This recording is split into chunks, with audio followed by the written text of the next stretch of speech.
All right, let's go ahead and get started. Today we'll talk about proportions, mean differences, and proportion differences. I think you'll like this material. It's a continuation of the sampling distribution and the sample mean stuff, and it's just an extension of all that applied in slightly different ways. So there'll be a good chance to just review that. We'll do a couple of examples as we go through each one of these three, and make sure you're feeling comfortable with all that material. Where's slide? So, question? Where's slide? Here the Oh, PowerPoints? sure, yeah. Oh, right here, right? Yeah. Oh, yeah. Got that. Can someone pass those out for me? Oh, she needs one.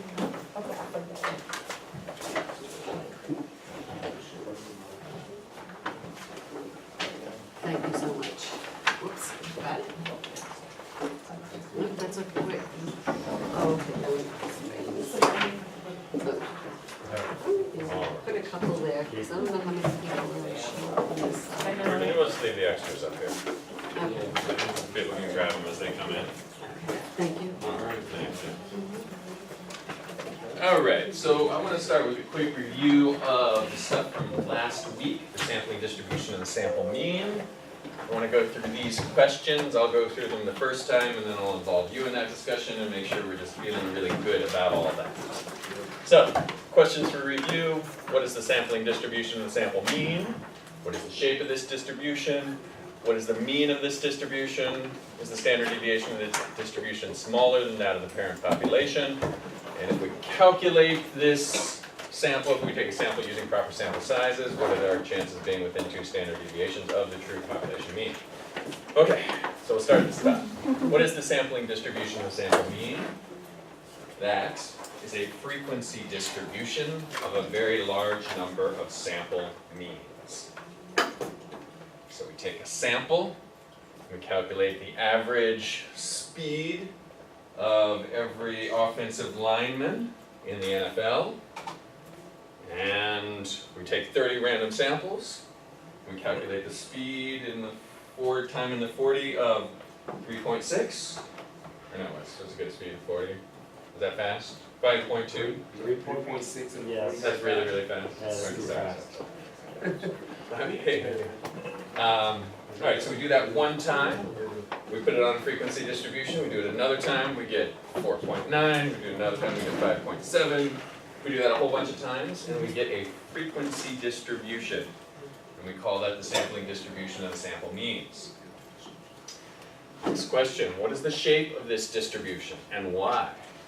We do this a large number of times, that distribution will be distributed normally. Normal distribution is a law of nature. It is a natural phenomenon that results as long as we have large numbers, random probabilities, and lack of reasons that would skew this distribution. Now I know it's a little bit of a catch-22. If we have lack of reasons that would skew this distribution, then it will be normal. So of course, by definition, it's normal. But we can take this to mean that we can just think about that as a lot of things fall into a normal distribution. I gave the example last week of trees in a forest fall into a normal distribution, the height of trees in a forest, and the height of newborn babies fall into a normal distribution. And the curves break, 1 standard deviation, 2 standard deviations, in predictable ways. And when scientists discovered this, they said, oh my God, this is a law of nature. We are reading God's thoughts by understanding this normal distribution. And a lot of natural phenomena fall into this. Actually, V. Gale asked a question that I don't think I answered too thoroughly. She said, what if we go to a deserted island somewhere, and we measure everyone's height, and we find that they don't fall into a pattern of normal distribution? Will we have found a new world order? Yep. I think the answer is yes. We will have found maybe a wormhole to a different universe where the normal distribution is different. Okay. So, Yeah, that makes yes, sense. new Thank you. world order. All right, naturally, law of large numbers, we don't find anything else weird going on, then we would have found that new world order. Okay, so this is normally distributed, that's why. What is the mean of this distribution? Well, the mean of this distribution will be the mean of the parent population. So if the average speed of the parent population of linemen in the NFL is, in the 40-yard dash, is 5.7, then that would be the most common outcome we would expect in our sample. So if we do this many, many times, that would be the most common one, and that will be our mean. All right, is the standard deviation of this distribution smaller than that of the parent population? Yes, it is. The reason why is those outliers become much, much less likely. I used the example with the coin flip. Say we're flipping a coin 20 times. The chance of one person coming up with 15 heads was about 2%. Sure, that could happen. One person could flip a coin 20 times and it could come up heads 15 times. There's a 2% chance of that happening, but sure, it could happen. What are the chances of all 30 people in our sample flipping a coin and coming up heads 15 times? Astronomically low. 1 in a billion. That all 15 or all 30 would average out to something that extreme. So the standard deviation becomes smaller. And this helps us. It helps us a lot because we can define a confidence interval that is smaller, that is tighter. So the standard deviation of a sample is smaller than that of a population? The standard deviation of the sampling distribution of the sample mean, Oh, yes, the standard error is smaller than the standard deviation of the population, of the parent population. Okay, if we calculate a sample mean using proper sampling size, techniques, yada yada, what is the probability that your sample mean? Oh, I have a question, I might be confusing something. Standard deviation of the distribution is smaller than the parent population. If you've got the parent population, you're using n-1, so that your numbers end up being larger, so you have a wider, what's the word I'm looking for? Wider standard deviation, so you have a wider confidence interval. So Right, okay, you're- wider confidence interval. Yeah, so you're talking about the issue that if we're calculating a standard deviation of a population, we take the average difference and we divide by the number of members of that population. If we just have a sample, then we divide by n-1, so the standard deviation becomes a little bit bigger. And now you're wondering, why is it smaller? Yes. Okay, so Am I reading the sentence wrong? So there are two different concepts. Oh, Let's okay. look at them differently. Okay, One is a sample standard deviation. It's going to be a little bit bigger okay, if we just have a sample. We're going to calculate it in a way that makes it a little bit bigger because we don't have access to the entire population and we can't determine precisely what the population standard deviation is. okay. So yes, you are correct. Population standard deviation is going to be something, maybe it's going to be like 2.11, I think in the example I used a couple classes ago, but then the sample standard deviation might be 2.3. All right, so this is bigger, we make it a little bit bigger because we don't have all the data. So that's that. Okay, Now the question we're answering, which is different, is, so if we have the parent population here, all right, and we have the coin flip example, all right, we have the average being like 10, all right, and then some of the extreme outliers being like 15, right, there's a chance of that happening, much less likely than getting 10. And then we have the sampling distribution of the sample mean, all right, and then I just told you that the standard deviation of that is going to be much smaller, right, much tighter. right, Why? Because the chances of all 30 people hitting that 15 heads, astronomically small. Same thing with 5, all right? Even Okay. doubly so with 17. okay, All right. yeah, right, Maybe one person is going to get 17 heads, but all 30 people 17 heads, not happening. okay. All right. Thank you. So if we calculate we do a sample with proper techniques, what is the probability that our sample mean, the one we calculate, will be within 2 standard deviations of the true population mean? Well, the answer to that is 95.5%, because we know the sampling distribution of the sample mean follows patterns that are predictable with a normal distribution. If we want to know how likely it is we're within 1 standard deviation, we know the answer to that, it's 68.3%. So if we wanted a confidence level of 68.3, we would find our sample mean, we would add and subtract 1 standard deviation. We wanted 95.5 plus or minus 2 standard deviations. Now those are just easy numbers. Hey, how you doing? If we wanted something besides that, suppose we wanted 90%, 99%, 95%, well, we can go to our z-table and calculate exactly how many standard deviations we need for that desired level of confidence. So we already said 95.5% confidence would be 2 standard deviations. So if we want a little less than that, just 95, that would be a little less than 2. How much less than 2? Well, let's think about that. If we have a 95% desired level of confidence, that means there's a 2.5% chance that our sample is going to be on the extreme low side. 2.5% chance our sample is going to be on the extreme high side. So what z value, what number of standard deviations would be associated with that? First thing I would do is find the negative, the smaller z value, and I would say, well, I need a z value where 2.5% of samples, 2.5% of the data would be lower than that. I would look on the left-hand side of the z-table in your textbook, on the negative side, and I would look for the number 0.025. On that number, I would see the z value associated, negative 1.96. And I would know that is the lower bound of my confidence interval. That's how many standard deviations I need to subtract from my sample mean.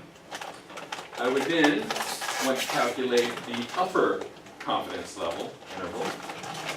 And I would say, similarly, 2.5% of the data is going to be higher, more extreme than this z value.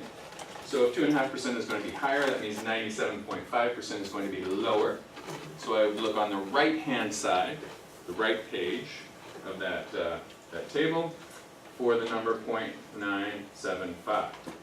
And I would find a positive z value of 1.96. So my z values would be negative 1.96, positive 1.96. That's how many standard deviations I would add and subtract to find my confidence interval. Yes, Henry? So to find that, you did your 100% minus your confidence interval? Yeah. So there was a pattern. It was 100% minus the confidence interval divided by 2, and that gives us our 2.5%.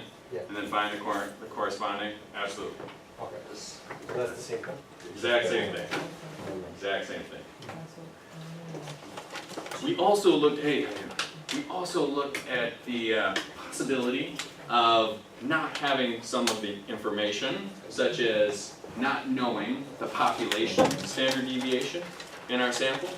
So we're taking a sample, speed of average lineman in the NFL, but we don't know the population standard deviation, so we have to calculate it ourselves. We use the sample standard deviation, and that is going to be a little bit bigger, right, the jail. And we're also going to use a distribution that is going to give us a little bit wider of a confidence interval. Because some of the information is unknown, to have the same level of confidence, 95%, we just need to make that confidence interval a little bit wider. And we do that with our t-distribution. Suppose we had a sample size of 121, degrees of freedom is n minus 1, and that would be 120. And we would look, and we would look where the area under the right-hand tail in our t-distribution table and we would find for 120 degrees of freedom, the appropriate t-value would be 1.98. Does that make sense? Okay, let's review that a little bit, and I'll let someone else talk. What is the sampling distribution of the sample mean? Frequency distribution of a very large sample of Yes, outstanding. outstanding. No, outstanding, you're outstanding. Oh, What is the shape of this distribution and why? Normally distributed. Yes. Yeah, there it goes. Now you Law of gotta- the now you universe. gotta do it once or twice. What is the mean of this distribution? There you go. The mean of the current population. The mean of the parent population, yes. Yes, is the standard deviation of this distribution smaller than that of the parent population? Yes. Yes. Why? Because the extreme outliers are much less likely. If you calculate a sample mean, yada yada, what is the probability that that sample mean will be within 2 standard deviations of the true population mean? 95. Yeah. All right, I think you all have it. You go to number 3 again? What's that? Number 3, what is the mean of this distribution? Because What is the mean of this distribution? All right, who can answer that for us? it falls within Please. The mean of the parent population. The mean of the parent population. Why? Yeah. Why is this the mean of the parent population?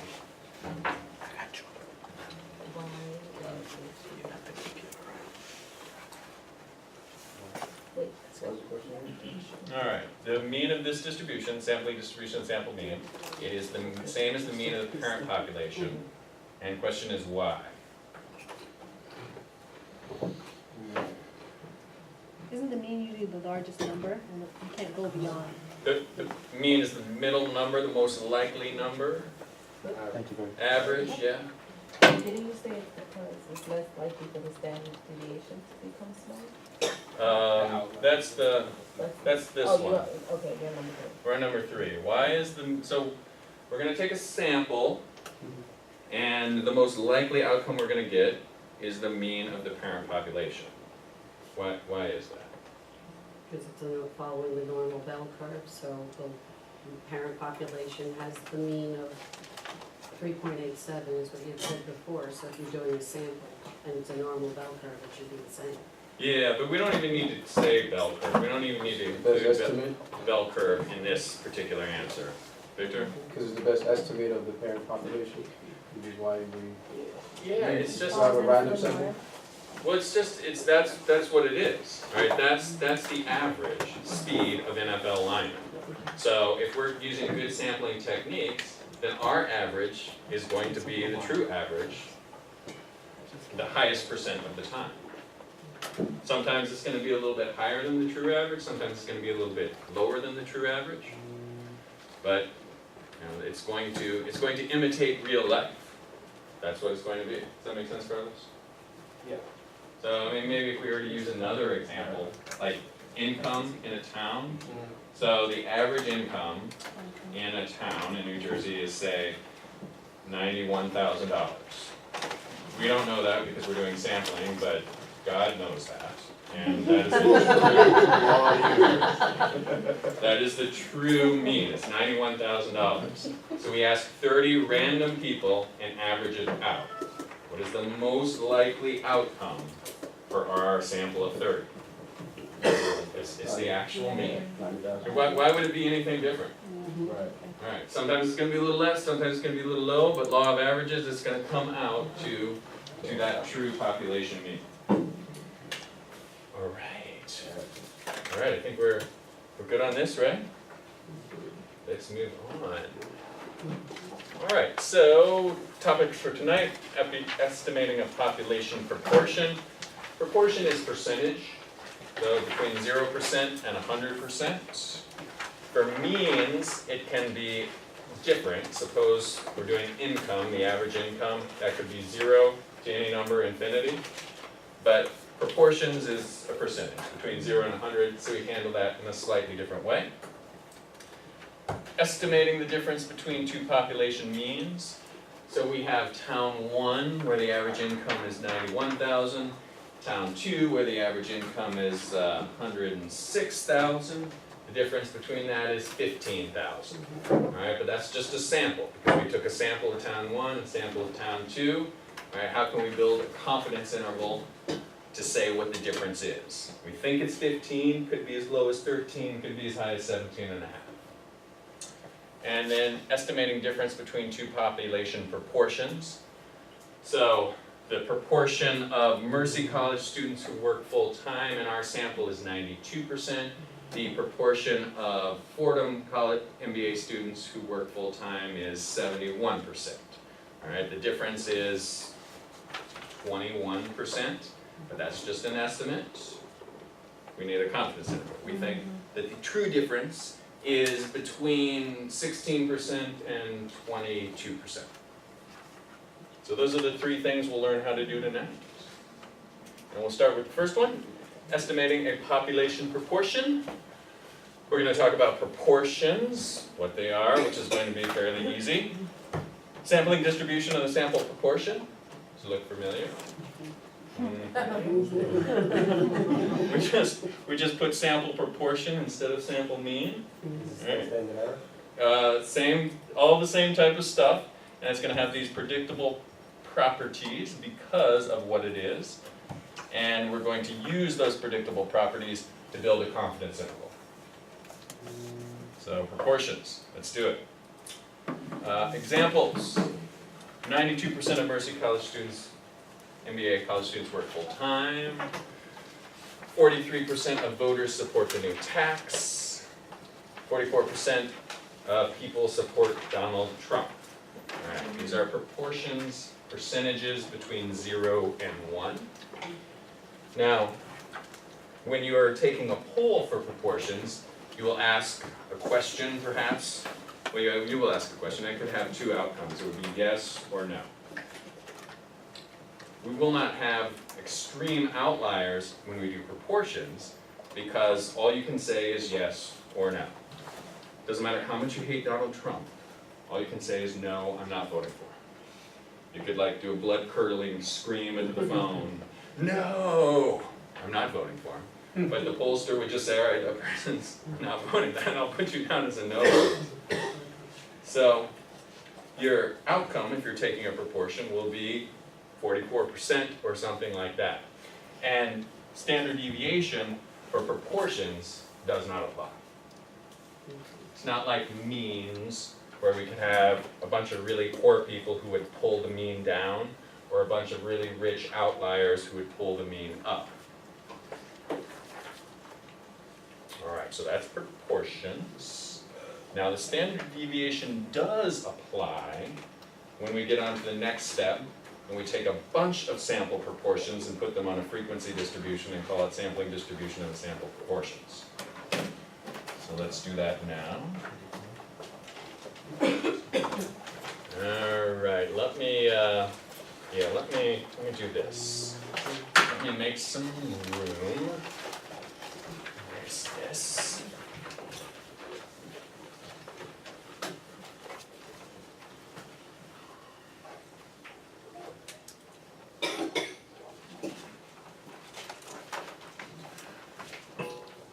All right, so suppose we're trying to find some sort of proportion. Suppose we want the proportion of baseball fans who would pay a higher price if we gave them some feature. Right? Proportions of fans who like this new change. And we take a sample of whatever, 100, 200 people, and the first time we do it, we get 36% say yes. If we were to do it again, we would get a slightly different number. Maybe we would get like 37%. Do it again, maybe we would get like 37.3%.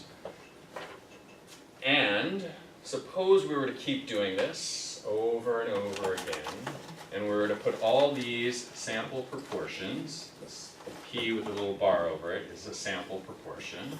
If we were to do this a large number of times, and put all our proportions on a frequency distribution. Alright, this is the proportion, sample proportion, and this is the frequency, the number of times that we get that proportion. Okay, we may get 37 a bunch of times. We may get 36 only one time. We would graph these, yada yada. What do you think this frequency distribution would look like? Normally distributed.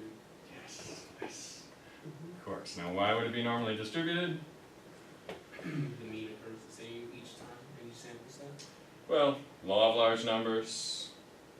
We would most often expect the mean to be the true proportion in the whole population. If we were to ask every single baseball fan, we would get a number that would be 34.7, whatever it is.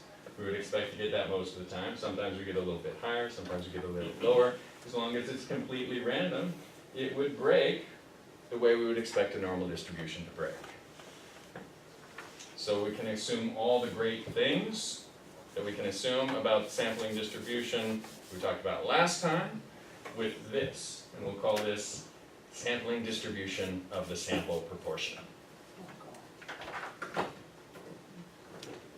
Professor Yes? What's your name, by the way? Brian, Brian, that's right, okay. this is for yes or no, positive or negative answers, right? Like 0 or 1, this type of. Yes, yes. What happens if you have, like, if you don't have mutually exclusive data? You mean like 3 options? Like a not sure, or maybe, or both. You know, like there's. Yeah, then you have to do some sort of real world, let's think of this in a slightly different way. So, yeah. Because sometimes, what was it, the Khan Academy, they had the combined answers, like some, you do this, and sometimes they do both.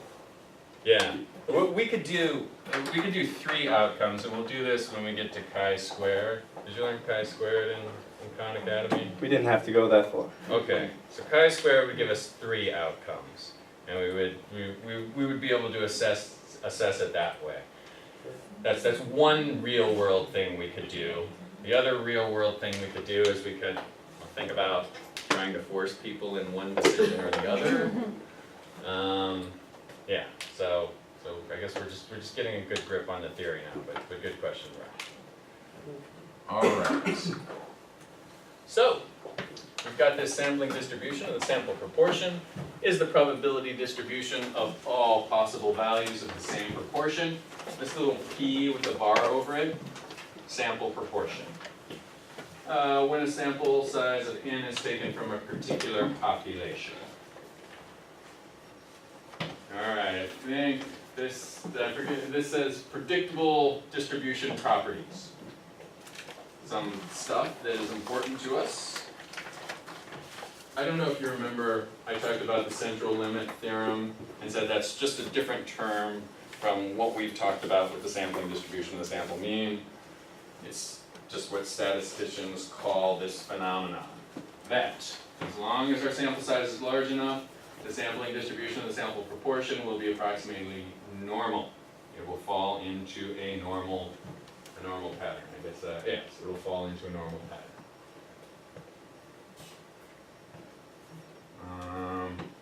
I'm going to come back to sample size in a minute. The expected value of the sample proportion in the center of the distribution will be exactly equal to the population proportion. So this little pi sign, that's the population proportion. So the whole population of baseball fans, what is it? It's represented by this pi sign. And our mean, our most common outcome in our sampling distribution and sample proportion will be the same as that. Furthermore, the standard deviation of our sampling distribution and sample proportion will be smaller than that of the parent population. And the reasoning is the same. The chance of extreme outliers becomes significantly reduced when we have a sample of, say, 30 or 100 or 200 versus just one point of data. And we have an equation for it. Now, I mentioned earlier that there's no such thing as standard deviation for a parent population of a proportion, but there is once we graph everything and put it on a frequency distribution and call it sampling distribution of the sample proportion. And we calculate it with this formula. This is just based on the math, the probability that we might make a mistake or we might get an unrepresentative sample based on how close the proportion is to 50%. It's not important that we talk too much about this, but I'll just briefly explain it. So the closer the parent population is to 50%, the greater possibility for error, because we could make a mistake on either side. We have a whole 50% chance of making a mistake, and the greater the chance of error. Every other person we ask, we would expect one person to say yes, one person to say no, and there's a 50% chance each time that we could have an unrepresentative person. All right, someone in our sample which would give us data which would confuse us. The closer the proportion is to 50%, the greater chance of that happening. So the wider the distribution will be, the wider the standard deviation will be. Does that make sense? Omar? We're trying to predict, who's gonna say yes or no, or we're just, We've got this sampling distribution of sample proportions, and we want to know how fat or thin this distribution is. If it's fatter, that means it's a wider standard deviation. If it's thinner, that means it's a tighter standard I mean, deviation. with the confidence interval, we use saying, well, like if it's 50%, then you could likely be wrong. Wrong about what? Like wrong about if it's yes or no, or wrong about, like where would you be? Like, you would ask someone who's unrepresentative. I shouldn't have used the term wrong. It's just someone who would give me an unrepresentative sample. So someone that wouldn't say yes or no, or? They'd say yes or no, but suppose the true population proportion of baseball fans who would support this change is 50%. So if I have 10 people, I would expect 5 of them to say yes and 5 of them to say no. But the chances of any one of those just randomly having the other opinion is 50%. So there's so many different people that could have an unrepresentative opinion, if that makes sense. Like if you ask someone at Mets or Yankees, those are your two choices. So one person can say Mets, one can say Yankees. What's the error? Like if someone- Right, so the probability of having a bunch of Yankees fans all in one room is greater if the probability is, if there's a 50-50 split. Yeah, sort of. Yeah, I'm getting there. What do you think? Okay. Let's let that marinate, and I don't want to get too hung up on this because this is not a really important detail. What is important is that you can see that the closer the proportion is to 50%, the bigger this number is going to be. So I'm calculating standard deviation of the sampling distribution of sample proportions. We take the proportion times 1 minus the proportion. And 50% times 50% is the biggest that number could be. If it were, say, 10% times 90%, it would be smaller. So 0.5 times 0.5 is 0.25. 0.1 times 0.9, which would be 10%, 90%, would be 0.09. So as you get further and further away from 50%, the bigger this is going to be.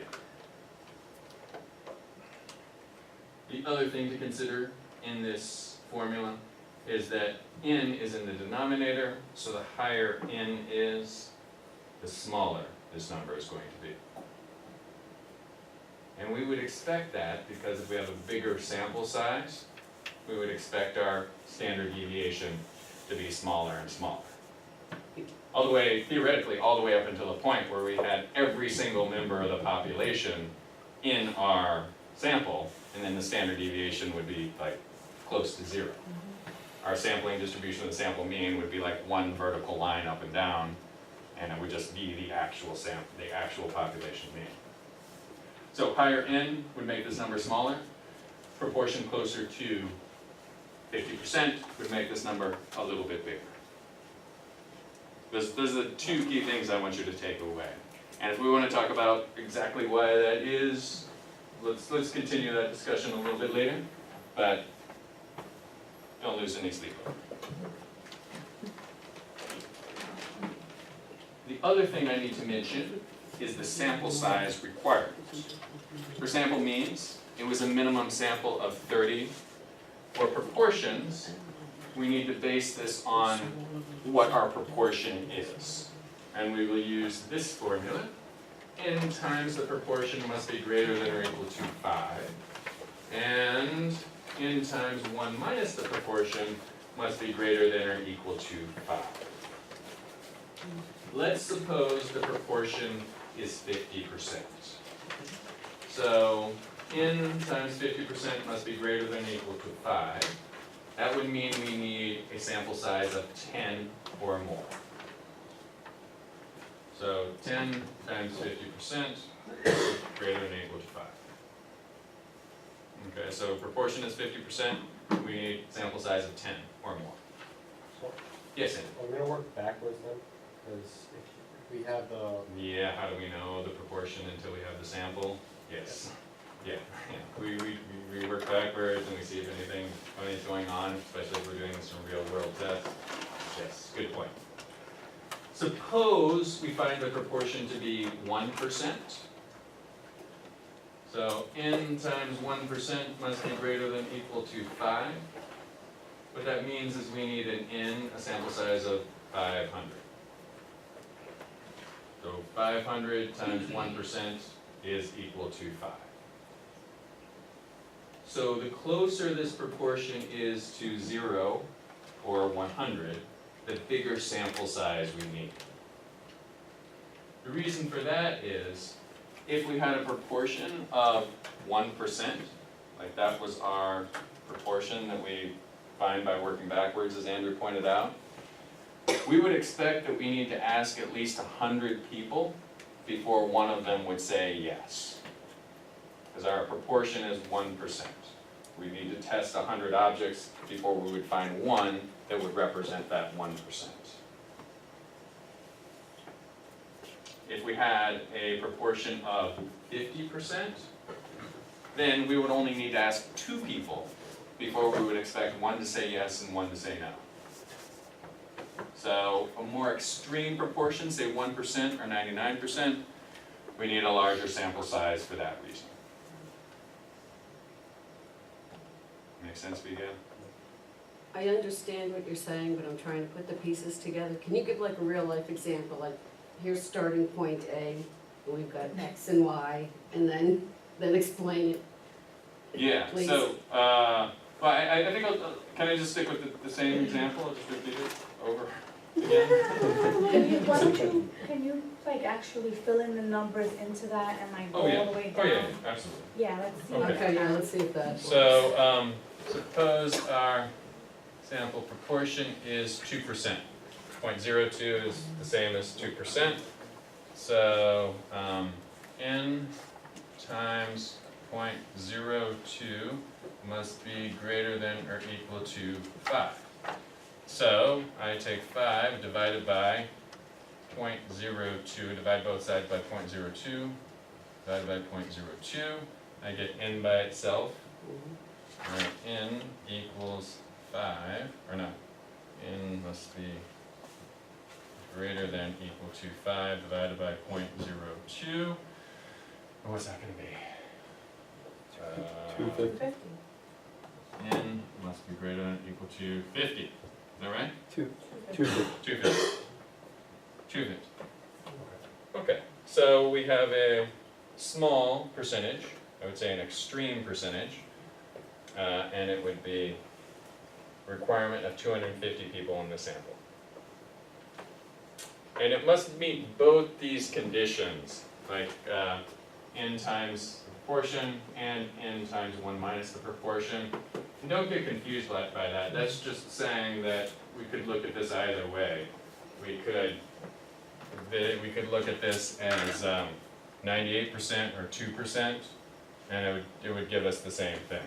We would just fill in 1 minus the 2%, which would give us 98%. So, I'm sorry, you said 250 will be required in what? would be the required sample size. In required samples. And that's the answer. Yes. Yeah, and again, so if our proportion is 2%, we would expect that we would need to talk to 50 people before one of them would say yes. Right? So we need a sizable sample. If on the other hand, our proportion is 50%, every other person we ask is going to say yes. One person's going to say yes, one person's going to say no. That would be the probability. So I guess we would need 5 times the expected, that number. So we would need to talk to 50 people before we expect one to say yes. We multiply that by 5, 250 is our sample size. If the probability is 50%, we would just need to talk to 2 people before we expect one to say yes, one to say no. Multiply that by 5, we would get 10. Okay. I don't want us to get too. That's just a minor detail. I don't want to get too caught up on this, and I especially don't want to get too caught up on why having a proportion closer to 50% would give us a wider standard deviation. The important things to take away here is we need a proper sample size and can be calculated this way. The expected value of the sampling distribution of the sample proportion is the proportion of the parent population. And there is a standard deviation of the sampling distribution of the sample proportion, and it can be calculated this way.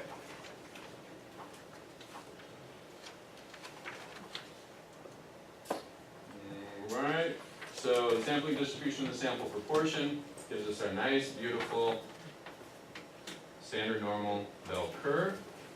The mean is this pi symbol, which is the proportion of the parent population. The standard deviation of this distribution is the formula on the previous side, the square root of parent population times 1 minus parent population divided by n.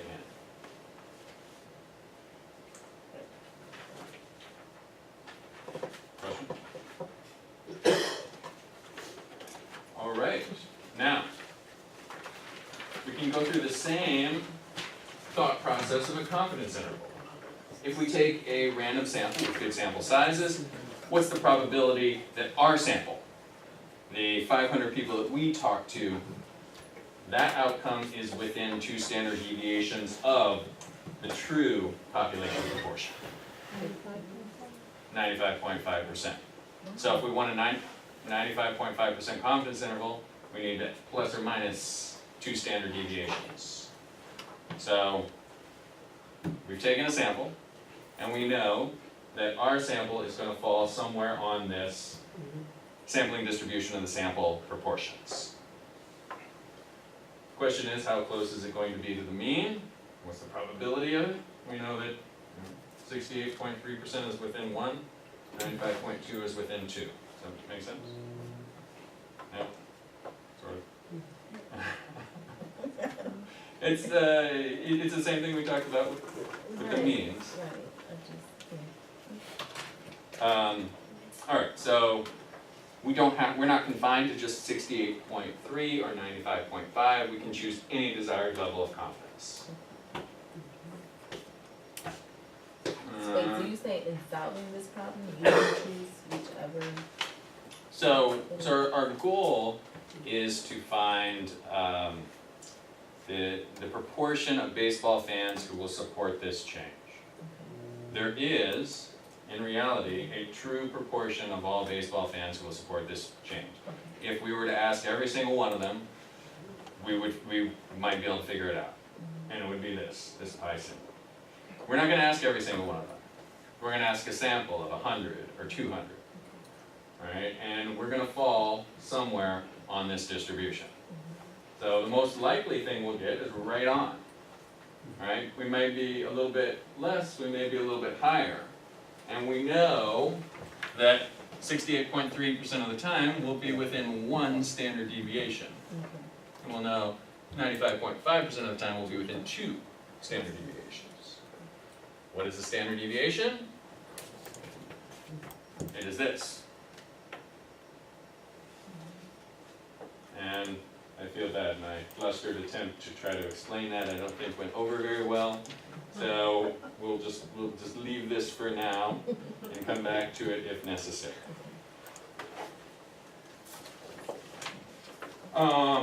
So we can choose Z values the same way we can with our previous work.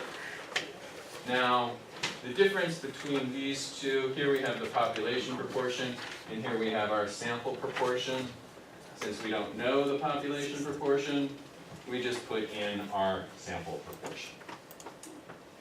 Statisticians are comfortable with that and comfortable with using the Z distribution because it's just based on probability of getting an unrepresentative sample based on how close the proportion is to 50%.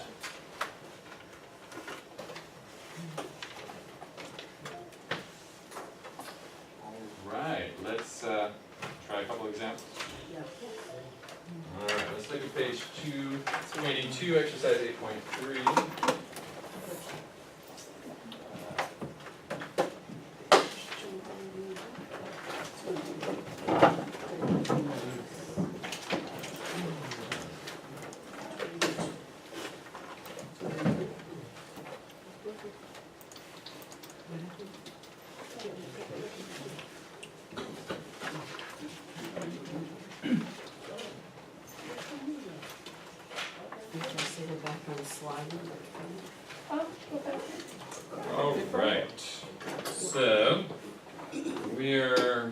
All right, so we're doing a customer survey, What page are we on?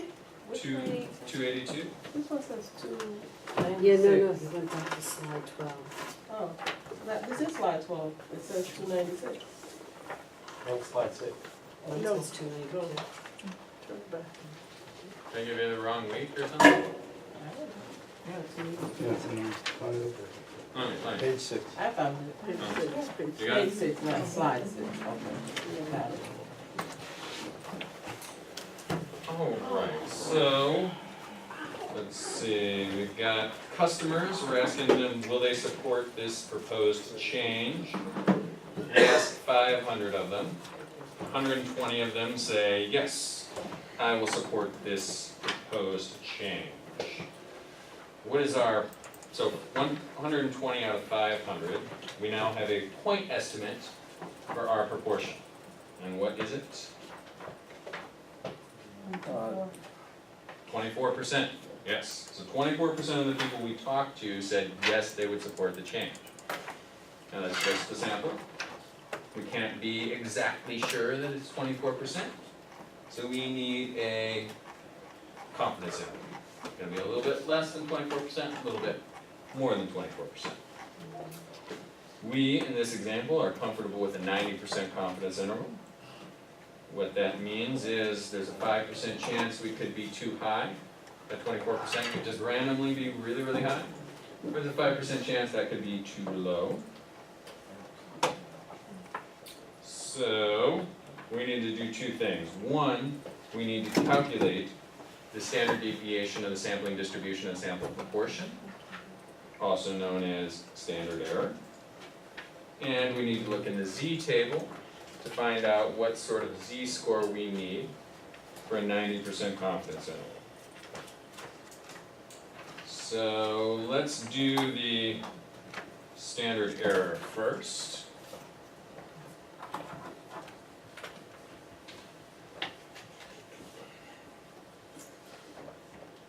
If you look back, we've got our formula for the standard error, and it is the proportion, 0.24, times 1 minus the proportion, which is going to be 0.76, divided by our sample size of 500, square root all of that. And that is, I don't know, what does that come out to? I don't think they do, yeah, they don't do the calculation. They do not do the calculation. Does someone want to crank that for us?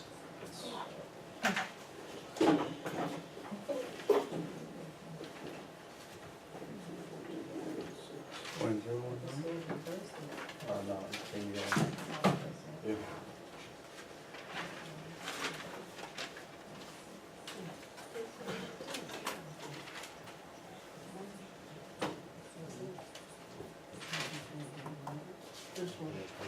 Is that 24 times 0.76? 0.24 times 0.76, yes. What's this? It's a 76, where does that come from? It's 1 minus 0.24. If we look back, oh, the 1 minus yep, population.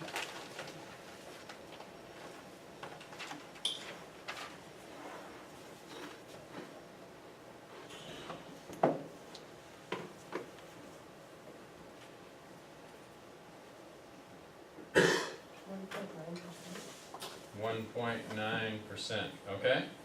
Keep that in your calculator, do not round it yet. How do we find the appropriate z-value? The number of standard deviations we need to add and subtract. Well, we want a 90% confidence interval, 5% on the low hand, 5% on the upper. I would turn back to your z-table and look at the negative side first. And I would look for on page 568, I would look for 0.05. Yes. In the negative side? Yes. Why the negative? Negative 161? Yes. Negative 1.64. And we can go with the more extreme z-score, negative 1.65. Just gives us a little extra room. So our z-value, and we know that the positive z-value is going to be identical. So our z-value is going to be 1.65. So we're going to multiply the z-value times the number of standard deviations. And that's going to give us the margin of error we need to add and subtract from our point estimate of 24. So let's see. Okay, so the reason why we did 0.05 or 0.0516 is because it's 90% confidence. 0.05, okay, wait a That minute. if we Yeah. go. So 0.05, because there's a 5% chance that our proportion estimate could be too low, Right, 5% chance it could be too high. We're, in this case, comfortable with that. We say, all right, maybe we're off. We're just gonna say, we're not gonna say we're 100% sure, we're gonna say we're 90% sure. 5% chance of being off in one direction, 5% off in being the other direction. right. So we look and we try to find the answer to the question. All right, if we've got there, let me actually go back.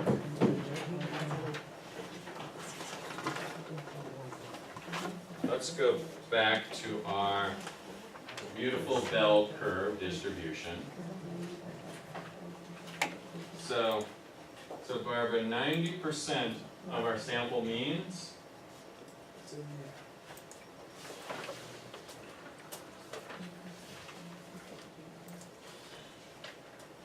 So Barbara, we want to know the question of where 90% of this data going to be.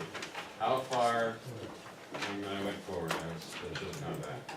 All right, how far out do we need to go to collect 90% of the data? So 90% of the time, we're going to be within how many standard deviations of the true mean? 1.65. Yeah, so if we go 1.65, that leaves 5% here.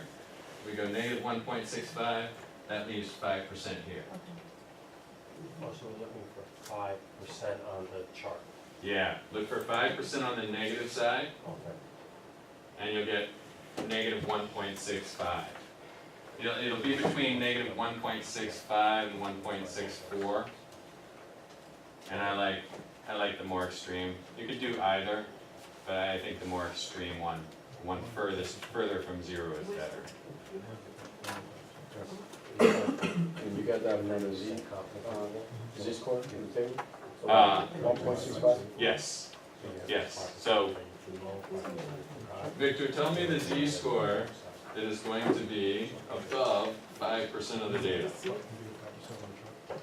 You would look on the left-hand side, you would look for 5%, and you would say it's negative 1.65. And which table is he looking at, the Z score? The Z, yeah. And in your textbook, you would start on the negative side. I would suggest, For 90% of the data? yeah. So, yeah. Yeah, so look for the 0.05. Does it say 95%? Yeah, when I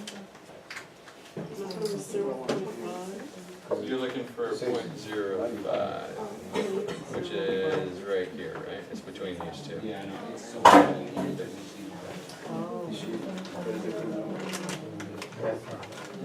Okay. I think my table is wrong. So you're looking. Okay. So the positive, all right. So the positive in LA. We'll make sure everyone's clear on the negative, and then we'll do the positive. Okay, no problem. I got it. The 0.76? Oh, yeah, that's, so our proportion is 24%. And what's 1 minus 0.24? 24% is 0.24. And what's 1 minus 0.24?